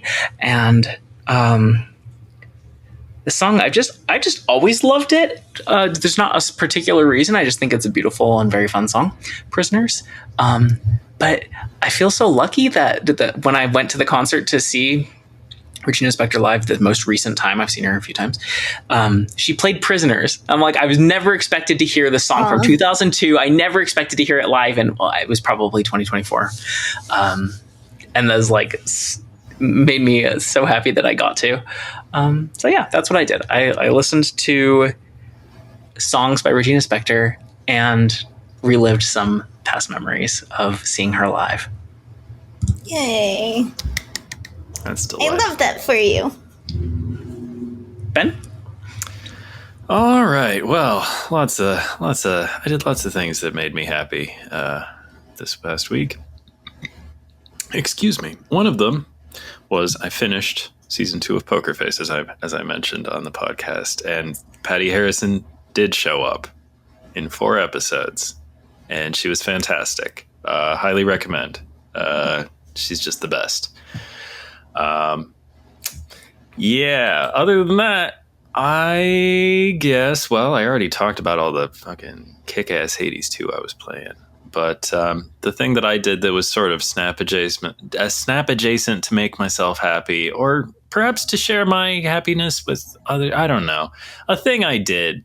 And it filled me with all kinds of feelings, happy and otherwise. But I put together a playlist at the urging of Mandatory Burnout in our Discord, who's just a character, and I'm glad they're there. And anywho, it was a long playlist. I did 40 songs, and they've all got something to do with stuff we've talked about on the podcast, or something to do with Marvel Snap. Sometimes it's very literal. Like the first song on the playlist is "Move On Up" by Curtis Mayfield, because I like cards that move. And I've got a lot of songs that I've named decks after. Like I've got "Surf and Safari" as track 2, not the Beach Boys original. I went with the Ramones cover, actually, which I have a funny little story. I first encountered that in like 2004 or something, probably 2005, maybe. I don't know. I downloaded it on LimeWire. I remember LimeWire. Because, like, here's the thing. I could not find any confirmation anywhere on the internet that, like, this recording existed, but like it was definitely the Ramones performing Surfin' Safari, and like I could tell it was for sure really the Ramones because it was definitely like the 90s lineup with Marky and CJ and all that. Like it was definitely legit, but I couldn't find anywhere on Wikipedia where they would have recorded this, and it turns out it was just like one of those tracks that's only on like the Japanese version of the album or whatever.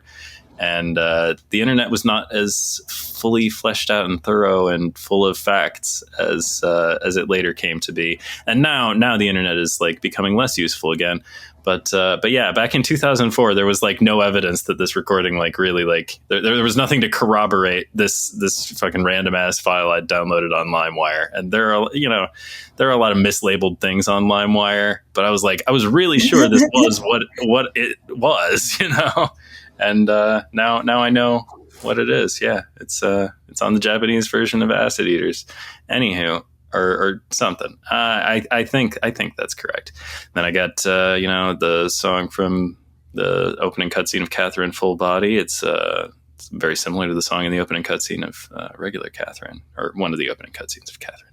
But anywho, it's just a different version. Got some K-pop Demon Hunters up in there. Got I'm So Humble from Popstar, Never Stop, Never Stopping, one of my favorite comedies. And also a song that I've referenced on the show. Got I Am a Rock, a live performance from Simon and Garfunkel. That's a hilarious joke about rocks in Marvel Snap. I Am a Rock, also, I tried to there are other secret connections between the songs. You may notice some thematic through lines as one song goes to another. Also, sometimes I was just zagging as hard as I possibly could just to live my most unpredictable lifestyle. Got Smooth Sailing by Queens of the Stone Age. That's a very good song. Very good guitar solo in it. That song just rocks. Got some, man, I don't know if y'all need to hear about every song, but I got two non-Claire de Lune WC pieces in there. Got Cool Dug at Night, the song that my discard deck is named after. I've got In the Blood from Hades 1. I've got Coral Crown from Hades 2.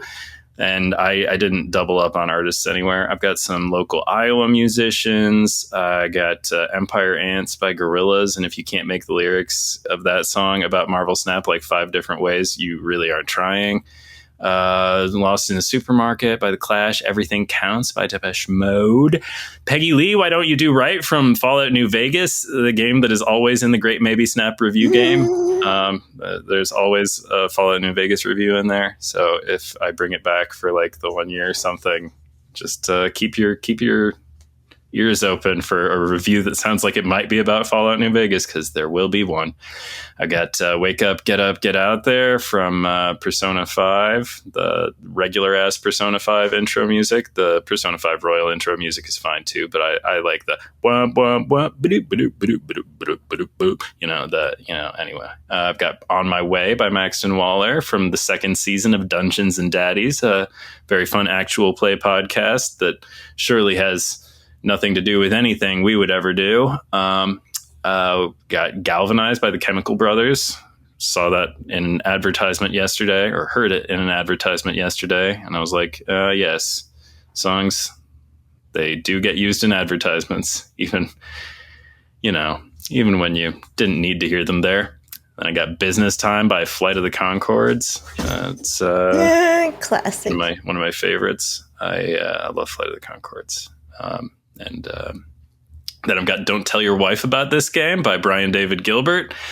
Song that has lots of fun game jokes, references to game mechanics, mobile game things, just general tropes of gaming and stuff. Got then if you have Don't Tell Your Wife About This Game, you need to have like some real proper some acknowledgement of I don't know, romance as like a wholly positive thing. So then I've got, Blow Your Mind by Jamiroquai. Every Little Thing She Does Is Magic, a live version. That's by The Police. This is from their 2008 live album, I think it is. I got Red Roses for a Blue Lady by, I think the tune is by Bert Kaempfert, but the The artist is Al Hurt for the recording I chose. And that's because there are so many blue ladies in Snap. I'm probably missing some. Also, tell me if any of these ladies are purple, but I'm pretty sure they're all blue. I mean, is Blink purple? Is Nebula purple? Blink is purple. Blink is Nebula's purple. Okay. Purple. Yeah. Okay, so they're purple. I thought they might be purple, but we've got like Mystique and Nocturne, and I feel like I came up with one more, but I can't think who it was now.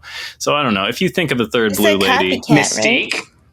I think I already said that, but I may not have. Who knows? Actually, knows? I think Blink is pink. Okay, yeah, well, Blink whatever. Point is, did you say copycat then? Okay, copycat. Yeah, see, blue ladies left and right. I knew they were in there. Anywho, then I got Silent Shout. I think I had a deck named after that by The Knife from their 2006 album of the same name. Pretty good. Then I got Theme from Snuffbox by Matt Berry. Snuffbox came up when I was discussing Cool Tool. And if you remember it, you remember it. And if you don't worry about it. I got, here's a 3-song cycle about weekend missions. We've got Friday Night by Tim Robinson from I Think You Should Leave. We got Night Fever from the film Saturday Night Fever. Bee Gees. I think scientifically, I don't think that the AI we ended up with is like good enough or the right thing to tell us what the best song ever is. But if we actually made a computer super intelligence that was worth a damn, it would surely tell us that, like, mathematically and just like structurally, Night Fever by the Bee Gees is the best song ever. I think I think there's an empirical way that's true.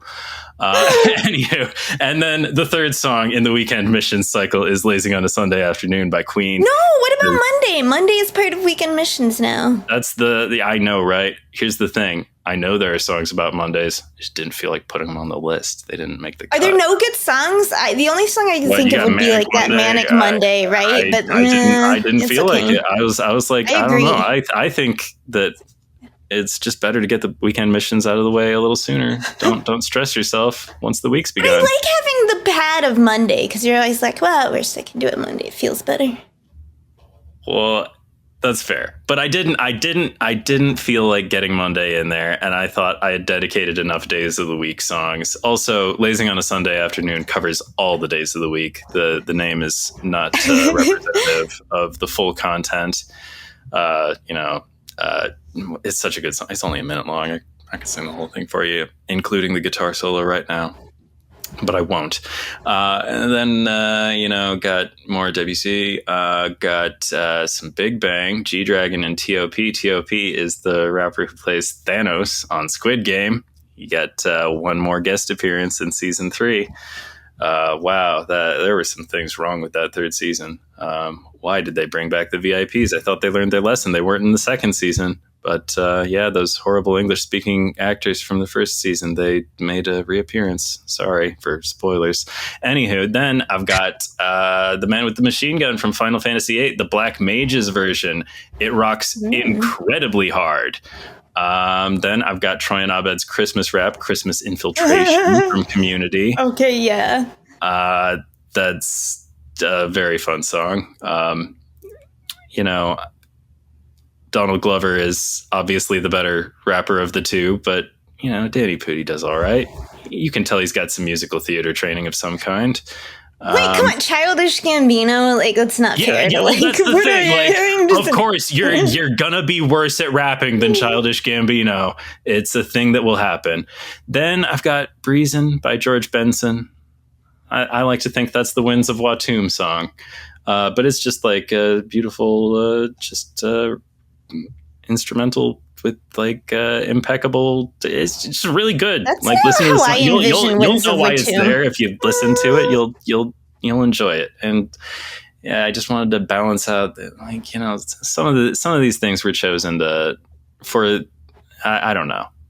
This is not like the most well balanced playlist. I had many different priorities I was weighing while I assembled it and put it into order and stuff. There are no rules to after playlisting. Breezin', Playlist with your heart. I guess. Anywho, after Breezin', that's where I snuck in Coral Crown from Hades 2, because like that song is incredibly hard and heavy and stuff. And like I think I skipped over. I have the Shire from Lord of the Rings, Fellowship of the Ring, Howard Shore, baby. One of the goats. Yeah. But then anyway, after Coral Crown by Scylla and the Sirens from Hades 2, I've got Far from the Beaten Paths by Jean-Luc Ponty. That I like to think that song is about building off meta decks, and it's a very cool song. I like JLP a lot. I'm a big fan of that album, Individual Choice. I got it at Goodwill because I saw the cover and it's just Jean-Luc Ponty staring soulfully at you and looking kind of silly, and I was like, I gotta know what kind of music this is, because I didn't even know. I was like, it's 80 cents to find out what the fuck this guy's deal is, and so I did, and then I got some of his other albums, and they're all really good. Then I've got In the Garage by Weezer. It's a live version. It's very good. He's got Kitty Pryde and Nightcrawler too. Waiting There for Me, yes he does. Or for him, yes he does. And then I've got Old as Fuck by the Wizards. It's probably the best rap song about being an immortal wizard ever. It's got a great verse from Kyle Newacek, who is one of the creative forces behind the What We Do in the Shadows television program. He also played Carl on Workaholics and directs some things. Then I've got Giorgio by Moroder from the last Daft Punk album. And that's a long one, but that one is also about building off meta decks and experimenting and trying new things and trying to make something fresh and interesting and exciting. And then I closed it out, track 40, Isn't It Glorious by Lipstick Homicide, a punk band from Iowa, and they're friends of mine, and they're really good. Like, yeah. It's a good song. It's from a while ago, but I know for a fact they still play it sometimes. And we just covered how fun it is when the bands play the old stuff. Anywho, that was the whole thing.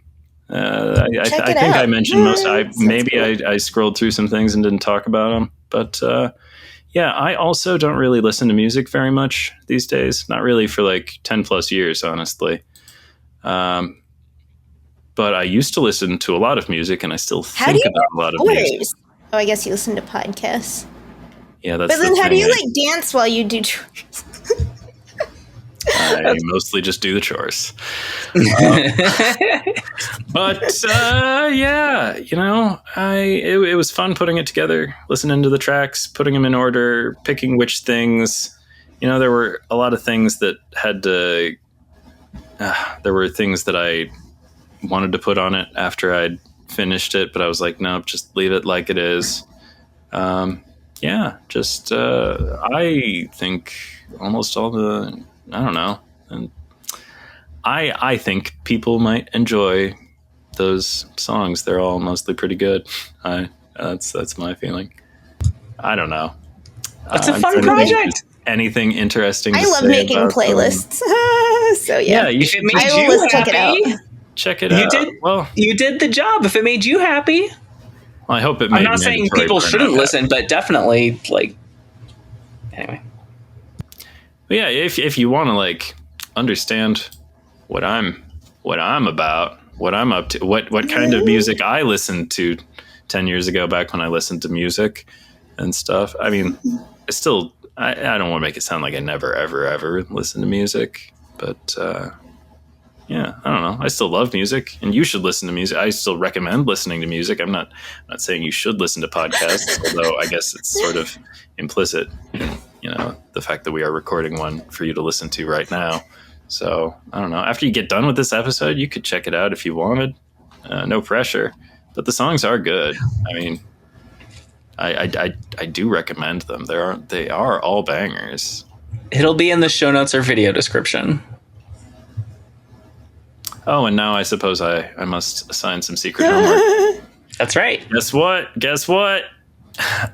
It's not the most exciting or the most unexpected. I'm sure, like, if my co-hosts were trying to guess what secret homework I would assign, they probably already guessed what it is. That's right. Oh, You're going to choose an existing card and design a skill for it. And you can make a little pre-con if you want, but you're making a Grand Arena champion. Okay. Card and skill. Understandable. For some future iteration of the Grand Arena. Mantis. No, yes, I'm not committing to What's it. the skill? It's really all about the skill. No. You have to. Mantis could be the best champion.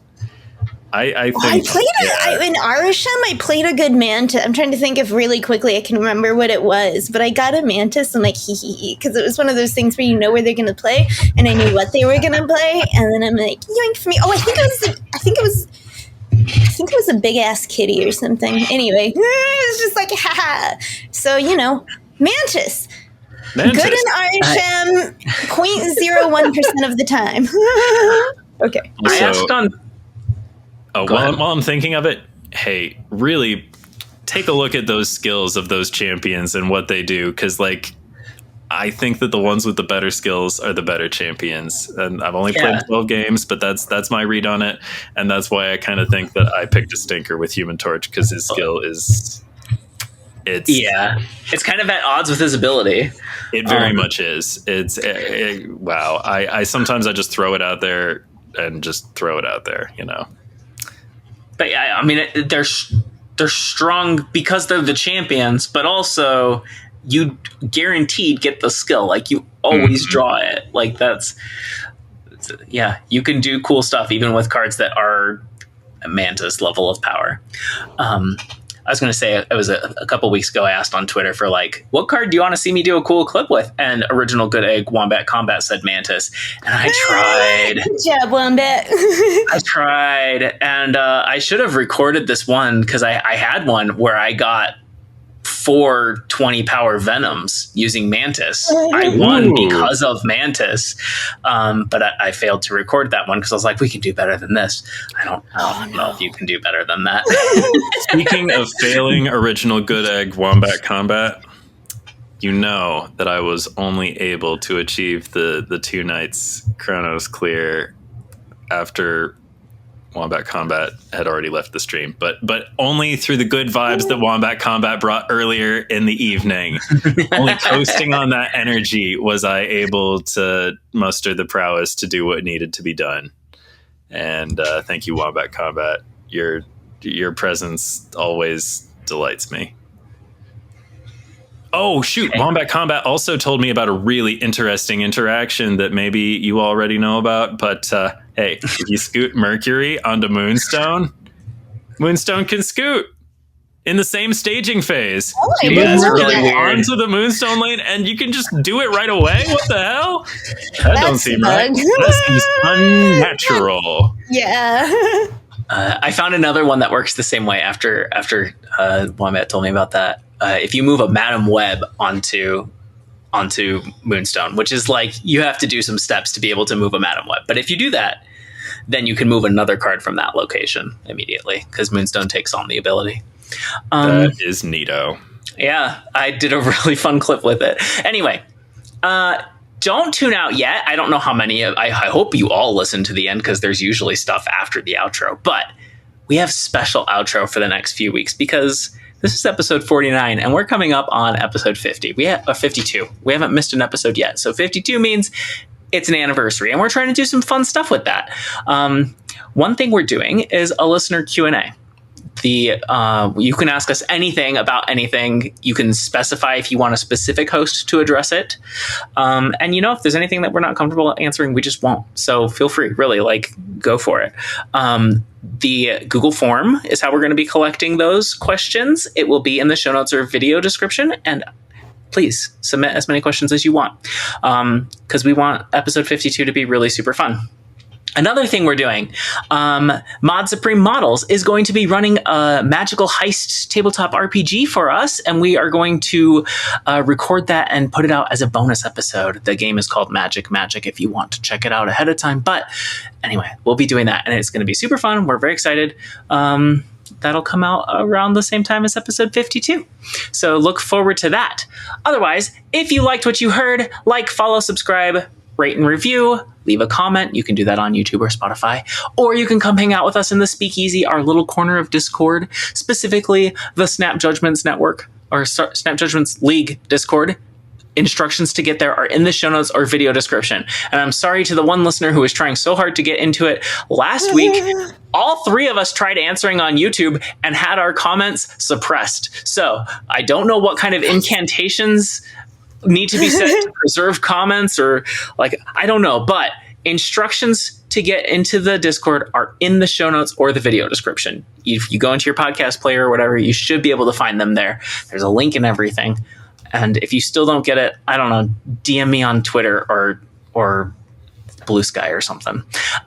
Anyway, we're proudly part of the Snap Judgments Network, where you can listen to other great shows like The Infonaut by Kier Nimbus, which releases on Saturdays.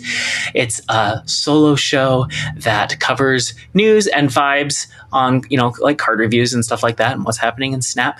But it's pretty snappy. So if you want something that's actually snappy, check that out sometime. Anyway, if you want to, I don't know, hear about the OTA or hear about Grand Arena or whatever, be here for episode 50. Tune in next week. Same Snap time, same Snap channel. Okay, real quick, I want to talk about a bonus secret homework that I did.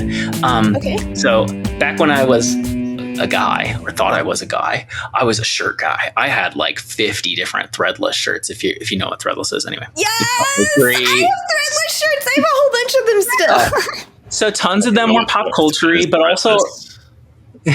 What's that? What is threadless? Just a t-shirt store where artists would upload... Sorry, I shouldn't be explaining for you. Go ahead. No, you're fine. But yeah, it's just a high-quality tee shop that's on the web. It took off, I don't know, like 15 years ago, something like that. I used to hang out there a lot. I feel like but the thing that they did that was kind of unique is anybody could submit a design, and then part of it was actually like community on the site where like you upvoted designs, and the ones that were popular, became printed shirts, and every week there would be new ones. And I'm sure that all that has changed a lot over time. But anyway, I used to have tons of them, and some of them are pop culture and some of them are just cute. Towards the end, I was getting really artsy ones, but sometime over, I don't know if it was approaching middle age or transition or what, that I kind of like stopped buying graphic tees. Almost all my tees are solid or patterned, and I love a good patterned shirt or a patterned dress or whatever, but I haven't been buying graphic things because I thought I was too old for them. But this week I bought a K-pop Demon Hunter shirt, and I'm really excited, and I'll probably just wear it next week. But that's a nice little treat. Is it Huntrix merch, or are you Saja boys? Oh no, it's Huntrix merch. It's the shirt that you can see several times in the show, but Bobby, their manager, is wearing it. And at the beginning, it's got all three of them on it. It's really cute, and I bought that, and then I bought 2 more for my wife and child, and then I bought 1 more because the first one I bought was actually a men's, and I wanted a women's cut. So yeah, I have 2. That's very cool. You gotta get into like t-shirt. I want to get more into that first stuff. Like cutting up t-shirts and making new clothes out of them. Customizing them, yeah. Yeah. All kinds of fun stuff you can do for sure. Guys' clothes are fine, but girls' clothes are way more fun. Yeah, I don't know how y'all put up with those tiny necks.